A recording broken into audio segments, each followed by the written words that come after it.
আজকে আমি ক্লাস 12-এর দ্রবণের চ্যাপ্টারের হেনরির সূত্র সম্পর্কে একটু আলোচনা করব। হেনরির সূত্র।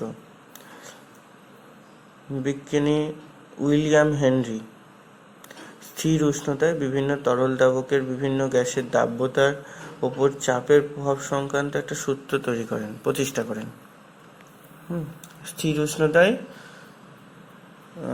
তরল দ্রাবকের মধ্যে কোনো গ্যাসের দাব্যতা কিভাবে চাপের সঙ্গে পরিবর্তিত হয়, সেইটাই হচ্ছে হেনরির সূত্র নামে পরিচিত।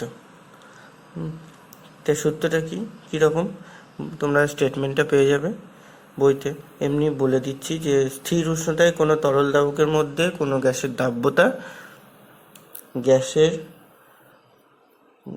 দাব্যতা দ্রবণের সঙ্গে সাম্যাবস্থায় অবস্থিত ওই উক্ত গ্যাসের চাপের সঙ্গে সমানুপাতি হয়। ব্যাপারটা কি, স্থির উষ্ণতায় কোনো তরল, এই তরল পদার্থ আছে, এই তরল পদার্থের উপরে কোনো গ্যাস আছে, এই তরল পদার্থের ভিতরে গ্যাস দ্রবীভূত হয়ে আছে, একটা গ্যাস, ঠিক আছে। এই গ্যাসের দাব্যতাটা কিসের সঙ্গে সমানুপাতি হবে? এই গ্যাসের কিছু অংশ তো এই উপরে এই ভেপার স্টেটে থাকবে, তার ফলে সেটা কিছু চাপ দেবে। এই গ্যাসের দাব্যতা উক্ত গ্যাসের আংশিক চাপের সঙ্গে সমানুপাতি হবে। এই তরলের সঙ্গে সাম্যাবস্থায় থাকা উক্ত গ্যাসের আংশিক চাপের সঙ্গে সমানুপাতি হবে। সাম্যাবস্থায় কীভাবে থাকে আমি বলেছি, যে এই যে যখন গ্যাসটা সাম্যাবস্থায় থাকে কী করে, গ্যাস অণুগুলি এই সারফেসে আছে, এটা বলে দিয়েছি যে গ্যাস অণুগুলি সারফেসে আছে। দুখানা পদ্ধতি হচ্ছে, একটা হচ্ছে গ্যাস অণুগুলি এর মধ্যে দ্রবীভূত হয়ে যাচ্ছে, আরেকটা পদ্ধতি হচ্ছে এখান থেকে গ্যাস অণুগুলি আবার ভেপার স্টেটে চলে যাচ্ছে। তো এই দুটো পদ্ধতির হার যখন সমান হয় তখন আমরা বলি সাম্যাবস্থায় আছে। মানে যে হারে গ্যাস অণুগুলি তরলে দ্রবীভূত হচ্ছে সেই হারে তরল থেকে গ্যাস অণুগুলি বেরিয়ে যাচ্ছে। এই দুটো পদ্ধতির বিপরীত পদ্ধতির হার যখন সমান হয় তখন আমরা বলি যে এই তরলটা ওর উপরে অবস্থিত উক্ত গ্যাসের সঙ্গে সমানুপাতি আছে, এই দ্রবণটা সমানুপাতি আছে। তাহলে বলছে যে হেনরির সূত্রটা এটাই বলছে, একটা ফিক্সড টেম্পারেচারে কোনো দাব্যতাটা, কোনো তরলের মধ্যে কোনো গ্যাসের দাব্যতা ওর সঙ্গে সাম্যাবস্থায় অবস্থিত গ্যাসের চাপের সঙ্গে সমানুপাতি হয়। তাহলে এটাকে চাপ, গ্যাসের চাপের সঙ্গে চাপ is proportional to x mole fraction. X হচ্ছে মোল ফ্র্যাকশন, মোল ভগ্নাংশ। মোল ভগ্নাংশ দিয়ে এখানে দাব্যতাটা প্রকাশ করা হয়েছে।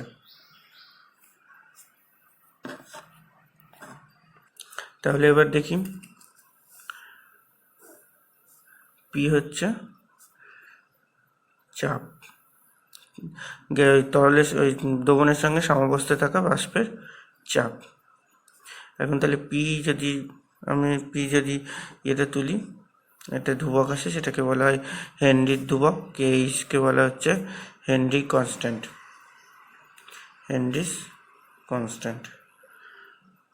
ঠিক আছে। এখন আমি কি করব, এক্স কি জানছি, পি কি জানি, এবার কেইজের ভ্যালুটা বার করার চেষ্টা করছি। পি বাই এক্স, কেইজ মানে পি বাই এক্স। এখান থেকে ইউনিট অফ কেইজের ইউনিট কি আমরা জানছি যে এটার একক কি, K is equal to P by X. P এর একক কি, এটিএম হতে পারে, চাপের একক, তাই তো, এটিএম। এক্স হচ্ছে একক বিহীন রাশি, একটা মূল ভগ্নাংশ, কোনো একক নেই, তাহলে কেইজের একক হচ্ছে এটিএম বা চাপের একক। বার বলতে পারি, আমি কিলোবার বলতে পারি, টর বলতে পারি, যা ইচ্ছা, বার, কিলোবার, টর, এগুলো সব বলতে পারি, যা ইচ্ছা। তাহলে যেহেতু এক্স হচ্ছে একক বিহীন রাশি, এখানে আমরা ধরেছি যে একটা তরলের মধ্যে একটাই গ্যাস দ্রবীভূত আছে, এখন আমি যদি মনে করি একটা তরলের মধ্যে এ বি সি 3 প্রকার গ্যাস দ্রবীভূত আছে, আমি 4 প্রকার ধরলাম, 4 প্রকার গ্যাস দ্রবীভূত আছে, তাহলে কি হবে? 4 প্রকার গ্যাসের থেকে এইখানে যে ওপরে যে বাষ্প পাওয়া যাবে বা গ্যাস পাওয়া যাবে থাকবে এই তরল দ্রবণের সঙ্গে সাম্যাবস্থায় যে বাষ্পগুলো বা যে গ্যাসগুলো থাকবে সেখানেও 4 প্রকার গ্যাস থাকবে, এ বি সি ডি, তাই তো? তাহলে এই 4 প্রকার গ্যাসই চাপ দেবে। তার মানে এই যে এখানে আমি চাপটা সমানুপাতি করছি, এটা কোনো একটা পার্টিকুলার গ্যাসের চাপ হবে না। এখানে 4 প্রকার গ্যাসের প্রত্যেকটা ইন্ডিভিজুয়ালি যদি আমি বের করি তাহলে 4 প্রকার গ্যাস, তার মানে ওখানে আমাকে আংশিক চাপ ধরতে হবে, is proportional to x I. তার মানে কোনো নির্দিষ্ট উষ্ণতায় কোনো নির্দিষ্ট দাবকে কোনো তরল দাবকে কোনো গ্যাসের দাব্যতা, গ্যাস মিশ্রণের দাব্যতা, তাই তো? গ্যাসের মিশ্রণের দাব্যতা, আচ্ছা মিশ্রণ বলবো না, কোনো নির্দিষ্ট উষ্ণতায় কোনো তরল দাবকে কোনো গ্যাসের দাব্যতা ওই তরলের সঙ্গে সাম্যাবস্থায় অবস্থিত ওই গ্যাসের আংশিক চাপের সঙ্গে সমানুপাতি হয়।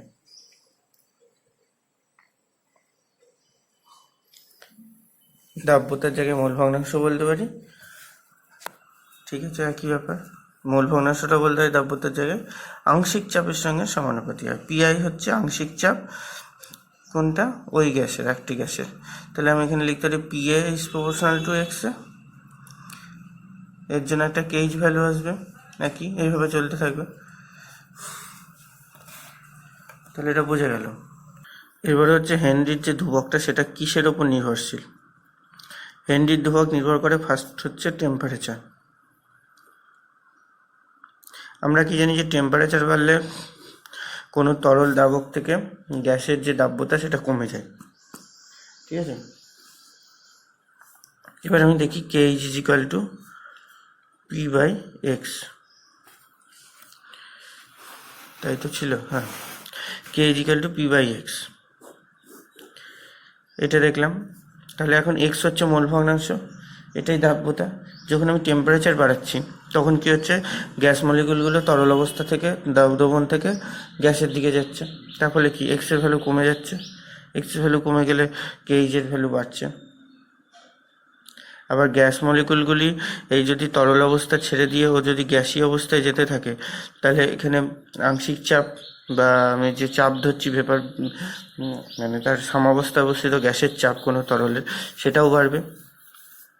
পিও বাড়ছে, এক্স কমছে, তার ফলে কেইজের ভ্যালু বাড়ছে with increasing the temperature. Temperature increase করলে কেইজের ভ্যালু বাড়বে। নেক্সট হচ্ছে দাবকের প্রকৃতি। দাবকের প্রকৃতির উপর নির্ভর করে কেমন? আচ্ছা, প্রথমে আসি দ্রাবের প্রকৃতি, নেচার অফ দ্য সলিউট। দ্রাবের প্রকৃতির উপর কীভাবে নির্ভর করে? যদি কোনো দ্রবণের কেইজ দুটো তেমন আছে, নাইট্রোজেন আমি ধরি কেইজ ফর নাইট্রোজেন ইজ, নাইট্রোজেনের জন্য কেইজ হচ্ছে 8.6 × 10⁴, আর কেইজ ফর অক্সিজেন ইজ 4.2 × 10⁴। এবার একটা জিনিস আমি দেখি, কেইজ মানে কি? P by X. যদি কেইজের মান ইনক্রিজ করে তাহলে হয় পি এর মান ইনক্রিজ করবে, নাহলে এক্স এর মান ইনক্রিজ করবে। পি এর মান ইনক্রিজ করুক অ্যাট ফিক্সড এক্স, এক্স এর মান আমি যদি ফিক্সড রাখি, দিই কেইজ মান যদি বাড়ে তাহলে পি এর মান বাড়বে। আর আমি যদি এক্স এর মান এই পি এর মান ফিক্সড রাখি তবে যদি কেইজ এর মান বাড়ে তাহলে বলবো এক্স এর মান কমবে।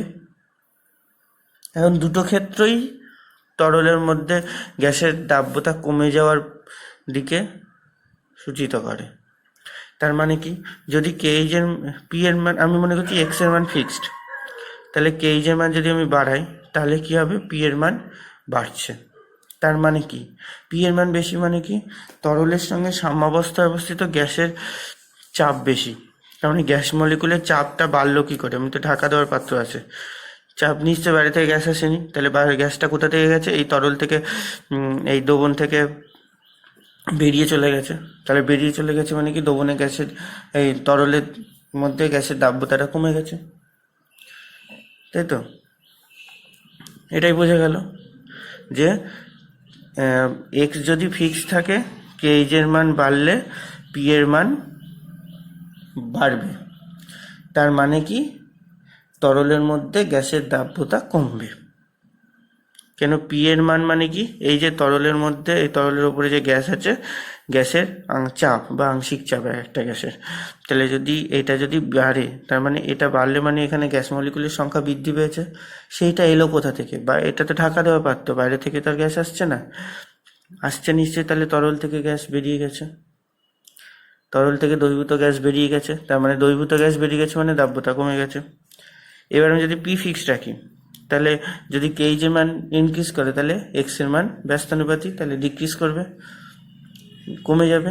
এক্স এর মান কমে যাওয়া মানে কি, মোল ভগ্নাংশ, কোনো গ্যাসের, তরলের মোল ভগ্নাংশ সেটা কমে যাবে, ঠিক আছে?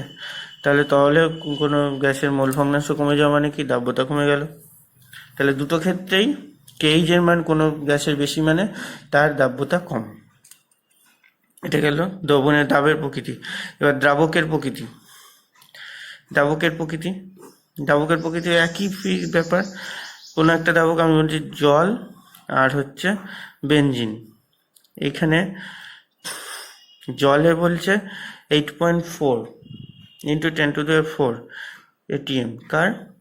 নাইট্রোজেনের দ্রাব্যতা। আর এখানে বলছে 0.83 ইন্টু 10⁴ ATM, সরি 0.23, যেটা আমি দেখে দেখে বসাচ্ছি, এটা ATM ফর নাইট্রোজেন। তাহলে গ্যাস ফিক্সড, কিন্তু কি এখানে দ্রাবক পাল্টে গেছে। তাহলে কি, দ্রাবকও একটা কোনো গ্যাসের দাব্যতার উপর দ্রাবকের প্রভাব যথেষ্ট রয়েছে। দ্রাবকের যদি প্রকৃতি পাল্টে যায়, তাহলে দাব্যতা পাল্টে যাবে। তাহলে এই ডেটা দেখে আমি কি বুঝতে পারছি? যার কেইজের ভ্যালু কম, তার দাব্যতা বেশি। তাহলে কেইজের ভ্যালু কম কার? বেনজিনে। তাহলে নাইট্রোজেনের দাব্যতা বেনজিনে অনেক বেশি জলের থেকে। উষ্ণতার সঙ্গে আমরা কেইজের পরিবর্তন দেখলাম। উষ্ণতা বাড়লে কেইজের মান বাড়ে। তার ফলে কি হয়, দ্রবণ থেকে গ্যাসের সলিবিলিটি, মানে গ্যাস বেরিয়ে যায়, গ্যাসের সলিবিলিটি কমে যায়। এই কারণে কিন্তু গরম, মানে জলের যে প্রাণীরা, তারা গরম জল অপেক্ষা ঠান্ডা জলটাকে বেশি প্রেফার করে, ঠান্ডা জলে থাকতে বেশি পছন্দ করে। কারণ গরম জলে থাকলে কি হয়, গরম জলে দ্রবীভূত সমস্ত বাতাস বা গ্যাস বেরিয়ে যাচ্ছে, ফলে সেখানে অক্সিজেনের অভাব, বিভিন্ন গ্যাসের অভাব দেখা যায়। হচ্ছে হেনরির সূত্র কখন আমরা প্রযোজ্য বলে ধরব? প্রযোজ্যতা, ভ্যালিডিটিটা কখন? ভ্যালিডিটি, তাহলে হেনরির সূত্র কখন ভ্যালিড হবে না আগে বলে দিই, যে কিছু কিছু গ্যাস আছে যারা জলীয় দ্রবণে বা কোনো দ্রাবকে অতিরিক্ত মাত্রায় দ্রবীভূত হয়, বা দ্রাবকে গিয়ে জলীয় দ্রবণে বা দ্রবণে গিয়ে বিয়োজিত হয়ে যায়।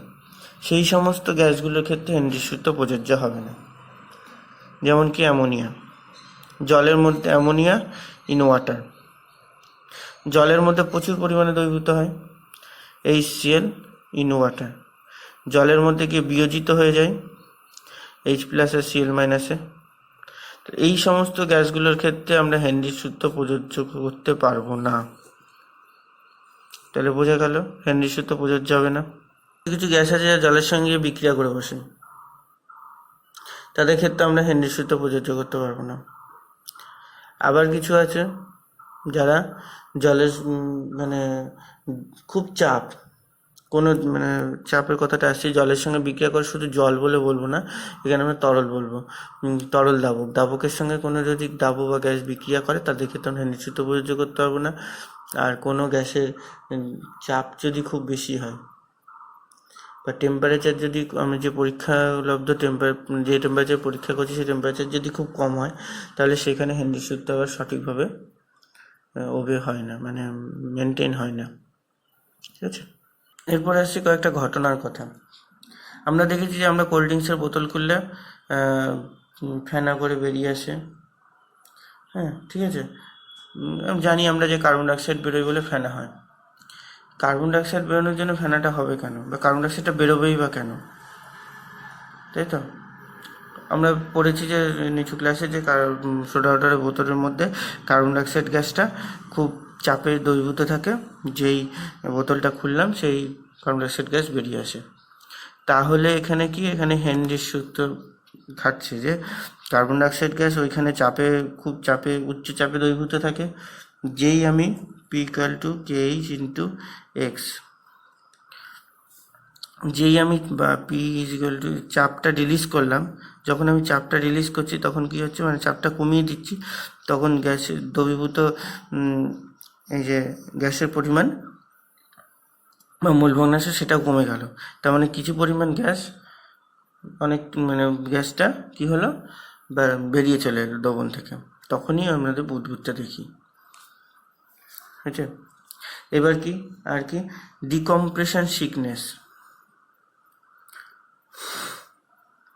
ডিকম্প্রেশন সিকনেস কাদের দেখা যায়? ডুবুরিদের।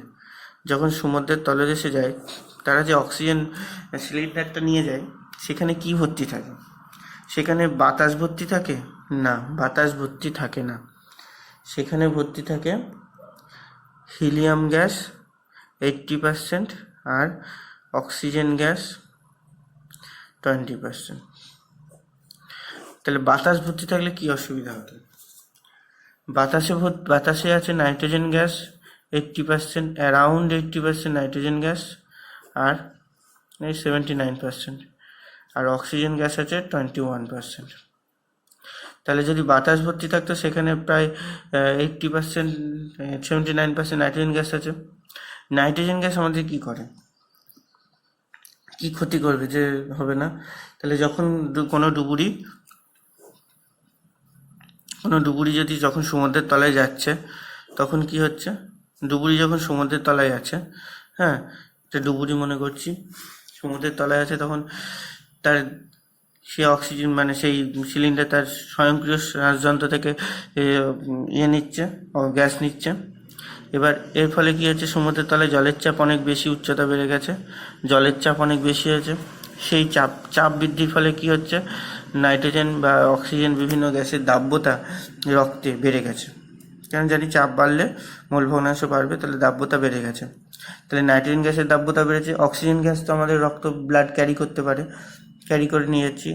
কার্বন ডাইঅক্সাইডে যেটা থাকছে সেটাও ক্যারি করতে পারে, কিন্তু নাইট্রোজেন গ্যাসকে তো ব্লাড আর ক্যারি করে না। হিমোগ্লোবিন বা যাই বলি মায়োগ্লোবিন, তারা তো আর নাইট্রোজেন গ্যাসকে ক্যারি করতে পারে না। তার ফলে কি হচ্ছে, নাইট্রোজেন গ্যাস ব্লাডের মধ্যে মিশে আছে, এটা কোনো জায়গায় পৌঁছাচ্ছে না, বা কোনো ইউটিলাইজ হচ্ছে না, যেমন করে অক্সিজেন আর কার্বন ডাইঅক্সাইড গ্যাস ইউটিলাইজ হয়। তাহলে ব্লাডে মিশে আছে, এখন কোনো অসুবিধা করছে না। এবার ডুবুরি যতক্ষণ জলের তলায় আছে কোনো অসুবিধা নেই। এবার ও যখন জল থেকে আস্তে আস্তে উপরের দিকে উঠছে, তখন আস্তে আস্তে চাপ কমছে। চাপ কমলে কি হয়, ওর দেহের চাপ কমলে কি হয়, যে পরিমাণ নাইট্রোজেন গ্যাস জোর করে উচ্চ চাপে দ্রবীভূত হয়েছিল, এই যে নাইট্রোজেন, এই যে এক্স, এটা তাহলে এক্স কমে যাবে। এক্স কমে যাওয়া মানে কি, রক্ত থেকে নাইট্রোজেন গ্যাসগুলো আস্তে আস্তে বেরোতে থাকবে। হঠাৎ করে যখন চাপ হঠাৎ করে উপরে উঠে আসে, ডুবুরি তো আস্তে আস্তে উপরে ওঠে না, ও হঠাৎ করে উপরে উঠে আসে, তার ফলে কি হয়, চাপটা হঠাৎ করে কমে গেল। হঠাৎ করে চাপ কমলে এই যে দ্রবীভূত নাইট্রোজেন গ্যাসের পরিমাণ খুব কমে গেল। কমে যাওয়ার জন্য নাইট্রোজেন গ্যাসগুলো রক্ত থেকে বেরিয়ে আসার চেষ্টা করে, ফলে তারা যখন আস্তে আস্তে রক্ত থেকে বেরোয়, তখন শিরার যে জালকগুলো সেগুলো ফাটিয়ে দেয়। হঠাৎ করে যখন রক্ত থেকে বেরিয়ে আসে, তখন শিরার জালকগুলো ফাটিয়ে দেয়। এর ফলে কি হয়, মানুষের এই ঘটনাকে বলা হয় ডিকম্প্রেশন সিকনেস। এতে খুব যন্ত্রণা হয় ডুবুরিদের দেহে, এবং মৃত্যু পর্যন্ত হতে পারে। তাহলে আমরা বলবো যে নাইট্রোজেন নিচ্ছি না, কিন্তু হিলিয়াম নিচ্ছি কেন? বলছে হিলিয়াম গ্যাসের যে দাব্যতা রক্তে, তা নাইট্রোজেন গ্যাসের দাব্যতা থেকে অনেক অনেক কম। তার ফলে কি হয়, উচ্চ চাপেও হিলিয়াম গ্যাস বেশি পরিমাণ রক্তে দ্রবীভূত হয় না, খুব কম পরিমাণে দ্রবীভূত হয়। তাই জন্য ডুবুরিদের ডিকম্প্রেশন সিকনেস এই জিনিসটা দেখা যায় না। মানে হাই অল্টিটিউডে উঠলে, থার্ড পয়েন্ট, হাই অল্টিটিউডে যদি ওঠা হয়, মানে উচ্চতায় পাহাড়ে এলাকায় যদি ওঠা হয়, তাহলে আমাদের শ্বাসকষ্ট হয়। বলা আমাদের কারণ কি বলা হয়েছে, যে ওখানে বাতাসের ঘনত্ব আস্তে আস্তে কমছে, তাই চাপ কম, তাই অক্সিজেনের পরিমাণ কমার জন্য আমাদের শ্বাসকষ্ট হচ্ছে। ওইটা যেমন একটু ঠিক আছে, পার্শিয়ালি কারেক্ট আছে, তেমনি এই ব্যাপারটাও একটু মানে যুক্তিযুক্ত, যে আমাদের যখন অধিক উচ্চতায় উঠছি, তখন আমাদের চাপ কমছে। চাপ কমার ফলে আমাদের যে ব্লাডের চাপ কমলে ওখানে কী হয়, ব্লাডে বিভিন্ন গ্যাস আছে, গ্যাসের যে oxygen gas mainly blood carry করে, সেই অক্সিজেন গ্যাসের দাব্যতা ব্লাডে কমে যাচ্ছে, তার ফলে অক্সিজেন গ্যাসগুলো ব্লাড থেকে বেরিয়ে আসছে। হ্যাঁ, তার ফলে কি, অক্সিজেন গ্যাস ব্লাডে কম থাকার ফলে আমাদের বিভিন্ন শারীরিক অসুস্থতার সম্মুখীন হতে হয়। রক্তে অক্সিজেনের অভাব দেখা যায়, বিভিন্ন শারীরিক সমস্যার সম্মুখীন হতে হয়। ঠিক আছে, তাহলে এই পর্যন্ত আজকে থাকলো। পরের দিনকে আমরা দোবনের কিছু বাষ্পচাপ এই সংক্রান্ত কিছু আলোচনা করব।